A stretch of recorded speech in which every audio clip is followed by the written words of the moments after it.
I was like, $10,000 just looks better in a title. It'll get more views. I promise your app will do better.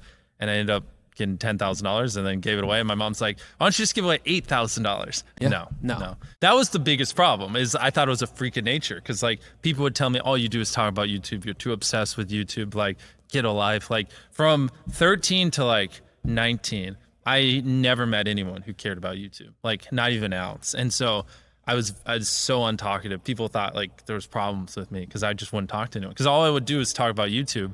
And after a while, like you realize like no one cares. Like you just get labeled as the guy that just only likes YouTube. And so I kind of just like didn't talk at all. And then when I was 19 and I had like 10,000 subscribers, maybe it was like 18. And that's when I started meeting a few other YouTubers online. And I realized like, I'm not a freak. I'm just like obsessed with YouTube, and that's okay. When I first reached out, I was 19. And then, because 3 years ago I was 20, so that's when I first started. Yeah. And just seeing him grow and seeing his motivation stay, that motivated at least me personally to like push and so many people when I brought him on back then, they're like, it's like, we're gonna be the biggest YouTube channel ever. I was like, I don't care. I'll fucking die trying. Like I'm gonna obsess and grind, and they're always like, you know, eventually you'll get burnt out. Eventually he's going to slow down. He can't just grow like this forever.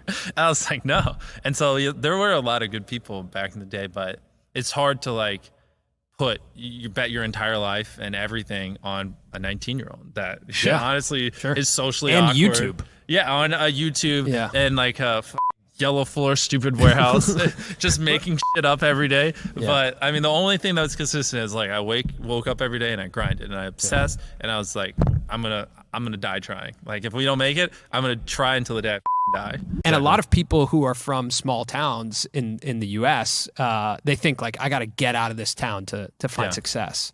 So why did you stay in this town, and how do you think you found success staying here? Honestly, it really was easier to just stay here. You know, as I started making the videos bigger and bigger and hiring people, and I got warehouses and studios, like you get so anchored down, like, you're just going to relocate all your employees to LA and buy a studio space there that costs 10 times more? Why? Down.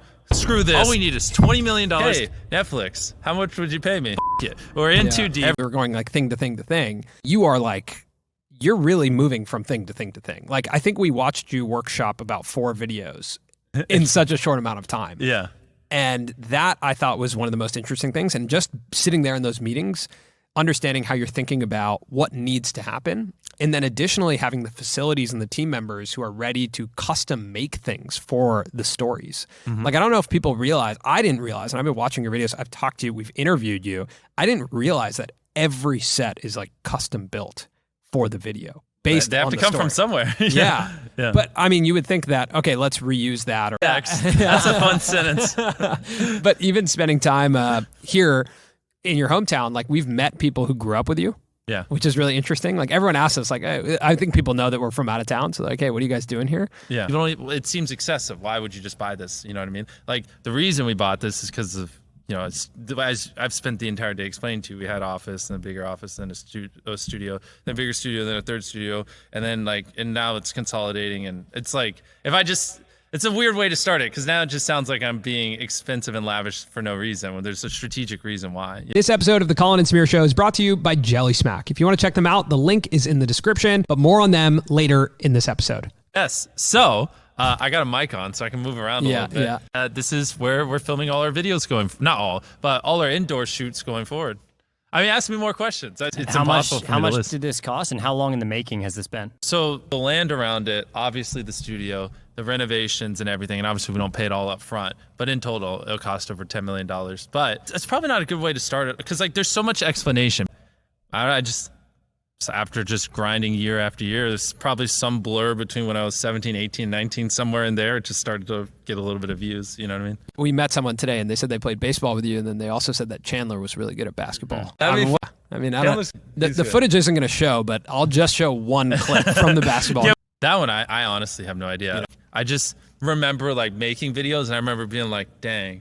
Like everyone's telling me like you're stupid, you know, you're very awkward, like, you know, why would you make it? There's millions of people trying. And I just remember being like, I don't know, I just like it. Or I could now because I've done it. But when we first came up with the idea, like that's something that takes like 100 days. Like you got to build the coffin, you got to bury it for 10 days to make sure it works. You got to, figure out how to get air into it and the medic and all that type of stuff. Then make the area look nice so it's pretty on film and figure out lighting, So it's just like the videos just slowly got more complex, and obviously I just had to bring people on to figure it out.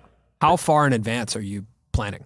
Not really. Like you guys came down here. Yeah, we are, yeah. If there's someone I really want to hang out with, or I could just fly there when I need to. That bug's gonna annoy me. It's dead now. But like if I really want to hang out with someone, they can just come down. I don't even think we saw your full day. It finished 10-4. 10-4. Oh, okay. I don't even know how I got food. Like it was that level of obsession. It was just dumb. It was so unhealthy. Do you still talk to some of those people? Oh, I talked to all of them. Well, not all of them. I talked to most of them. Wow. Are any of them here in person with you now? No. Coming up on 3. So 3 years. Wow. 2.5 years now. Yeah, could have been 3.5. But, What's your perspective of the difference between when you first started to being in a space like this? Oh man, like just experience and seeing him grow too. Like